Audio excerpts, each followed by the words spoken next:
Hello student, मैं हूँ रीना।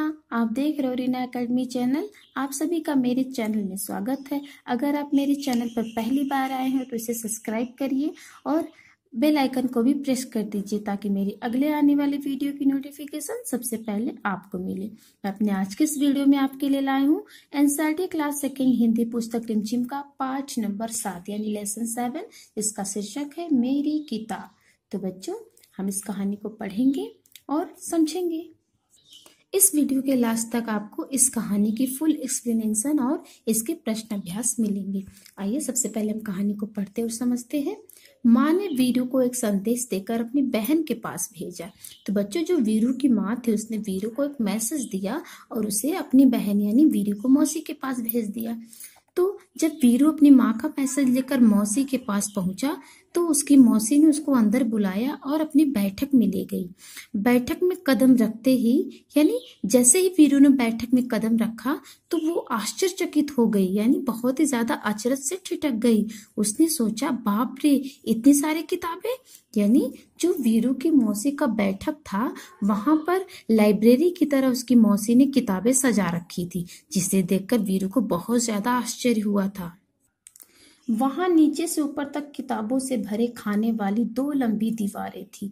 वह आंखें फाड़े देखती रही। अंत में उसने साहस करके पूछा, क्या आपके पास बच्चों के लिए भी किताबें हैं? मौसी ने कहा, हाँ, यह देखो, यह वाला खाना और यह वाला। वीरू ने हैरानी से कहा, इतनी ढेर सारी किताबें? मेरे पास तो इतनी किताबें नहीं है। अर्थात बच्चों, जब वीरू ने देखा कि उसकी मौसी के पास बहुत ज्यादा किताबें हैं तो उसे बहुत ज्यादा आश्चर्य हुआ। उसने सोचा, मेरे पास तो इतनी ज्यादा किताबें नहीं है, लेकिन मौसी के पास इतनी ज्यादा किताबें कहाँ से आई? तो वीरू की मौसी ने कहा, यदि तुम चाहो तो मैं पढ़ने के लिए तुम्हें कुछ किताबें दे सकती हूँ। तुम्हें किस तरह की किताबें सबसे अधिक पसंद है? वीरू ने धीरे से कहा, मुझे मालूम नहीं। यानी मौसी के द्वारा पूछे जाने पर कि तुम्हें कुछ किताबें अगर पढ़ने के लिए चाहिए तो मैं दूंगी, लेकिन तुम्हें कैसी किताबें पसंद है? वीरू ने जवाब दिया, मुझे नहीं पता। मौसी ने एक किताब निकालकर वीरू को पकड़ाई और कहा, तुम यह किताब पढ़कर देखो। वीरू घबराकर पीछे हटी और बोली, बाप रे, यह तो बहुत मोटी है। यानी जब वीरू की मौसी ने उसे मोटी सी किताब दी पढ़ने के लिए तो वीरू घबरा गई, बोली, इतनी मोटी किताब? तो आगे मौसी ने सुझाव दिया, यानी उसे उपाय सुझाया। अच्छा, तो फिर शायद यह वाली ठीक रहेगी। वीरू बोली, यह बहुत बड़ी है, मेरे बस्ते में नहीं आएगी। यानी जब मौसी ने उसे दूसरी किताब दी तो वीरू ने कहा कि ये मेरा जो स्कूल बैग है उसमें नहीं आएगी, यह बहुत बड़ी है। तब मौसी ने एक तीसरी किताब दिखाई और बोली, इसके बारे में क्या ख्याल है? वीरू ने किताब के पन्ने पलटे और फैसला किया, इसमें पढ़ने के लिए बहुत कम है, इतनी छोटी छोटी तस्वीरें, और यह किताब बहुत पतली है।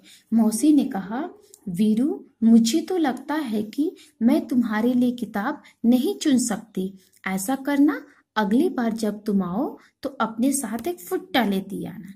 यानी जब वीरू को किताबें दे दे करके मौसी जो परेशान हो गई, वीरू को एक भी किताब नहीं पसंद आई, तो किसी किताब को वीरू कहते कि ये बहुत मोटी है, ये बहुत लंबी है, ये बहुत पतली है। तो ऐसी बातें सुनकर मौसी ने कहा, वीरू, जब तुम अगली बार आना तो अपने साथ एक फुट्टा यानी जो स्केल होती उसको लेके आना। तो वीरू ने पूछा, फुट्टा क्यों? यानी मैं फुट्टा क्यों लाऊंगी? मौसी ने हंसकर कहा, तुम्हें जितनी मोटी किताब चाहिए तुम नाप कर ले लेना, ठीक है ना?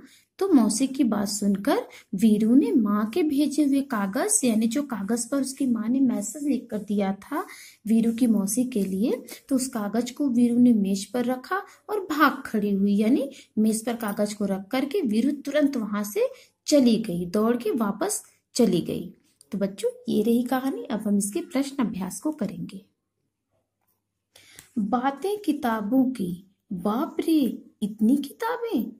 इसमें प्रश्न है, क्या तुमने भी बहुत सारी किताबें एक साथ देखी है? कहाँ? इसका उत्तर आप लिखेंगे। हाँ, हमने भी बहुत सारी किताबें एक साथ देखी है, पुस्तकालय में यानी लाइब्रेरी में। दूसरा प्रश्न है, तुम्हारे बस्ते में भी बहुत सारी किताबें होंगी, उन सभी किताबों में से तुम्हारी मनपसंद किताब कौन सी है? क्यों?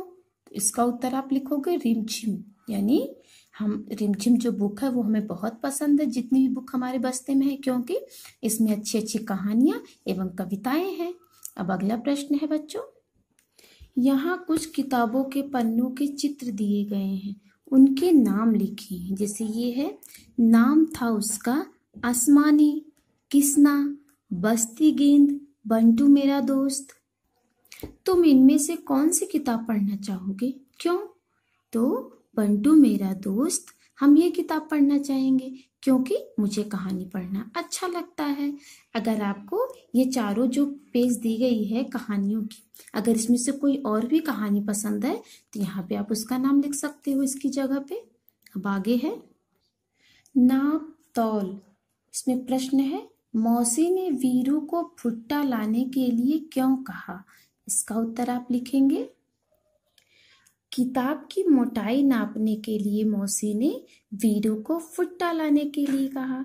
क्योंकि बच्चों आपने कहानी में पढ़ा था ना, मौसी जो भी किताबें दे रही थी वीरू को, वो वीरू किसी को मोटी बताती, किसी को लंबी बताती, किसी को कहती बहुत पतली है।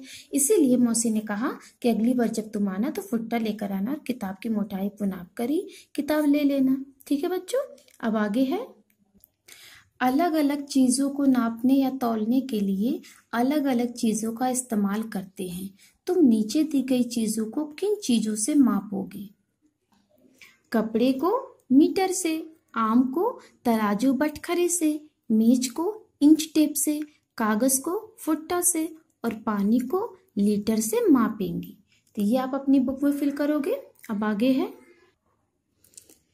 आओ खेले अंत्याक्षरी। अब तो तुमने बहुत सारे शब्द सीख लिए होंगे। आओ शब्दों की अंताक्षरी खेलें, देखिए तुम कितने शब्द बना पाते हो। शुरुआत हम कर देते हैं बच्चों।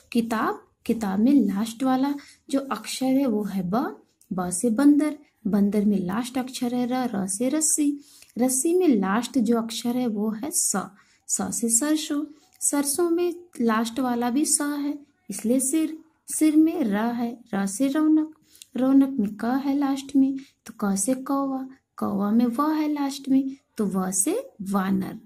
अब आगे है, पसंद नापसंद। वीरू को मौसी ने किताबें चुनने के लिए कहा तो वह नहीं चुन पाई।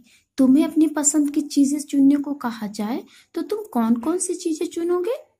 तो आप लिखोगे, कहानी की किताब, हवाई जहाज की यात्रा, खेलना, नए नए खिलौने, खाने के लिए चॉकलेट और कार्टून देखने के लिए टीवी चुनेंगे।